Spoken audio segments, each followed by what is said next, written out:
দাবি আদায়ে মহাসড়ক অবরোধ করে রাজশাহী বিশ্ববিদ্যালয়ের শিক্ষার্থীদের বিক্ষোভ। ৯ দফা দাবি আদায়ে রাজশাহী ঢাকা মহাসড়ক অবরোধ করে বিক্ষোভ সমাবেশ করেছেন রাজশাহী বিশ্ববিদ্যালয়ের শিক্ষার্থীরা। সোমবার ২৯ জুলাই দুপুরে কয়েকজন শিক্ষককে সঙ্গে নিয়ে বিশ্ববিদ্যালয়ের প্রধান ফটক সংলগ্ন মহাসড়কে এই কর্মসূচি পালন করেন তারা।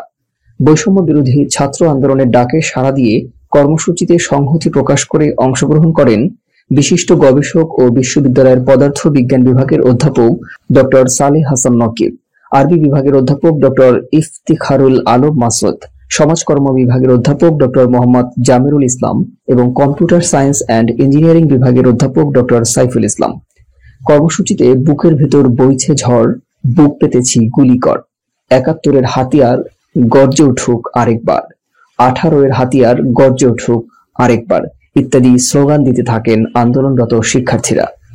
সরেজমিনে দেখা যায়, পূর্ব ঘোষণা অনুযায়ী সোমবার বেলা ১১টার পর থেকেই বিচ্ছিন্নভাবে বিশ্ববিদ্যালয়ের মেইন গেটের আশপাশের এলাকায় জড়ো হতে থাকেন আন্দোলনরত শিক্ষার্থীরা।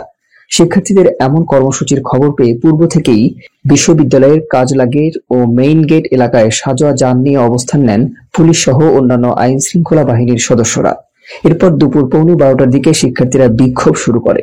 দুপুর ১২টার দিকে শিক্ষার্থীদের সঙ্গে সংহতি প্রকাশ করে আন্দোলনে অংশগ্রহণ করেন শিক্ষকবৃন্দ। প্রধান ফটকে কিছুক্ষণ বিক্ষোভের পর শিক্ষার্থীরা মিছিল নিয়ে বিশ্ববিদ্যালয় সংলগ্ন বিনোদনপুর বাজারে গিয়ে দুপুর ১২:৩০ নাগাদ তাদের কর্মসূচি শেষ করেন।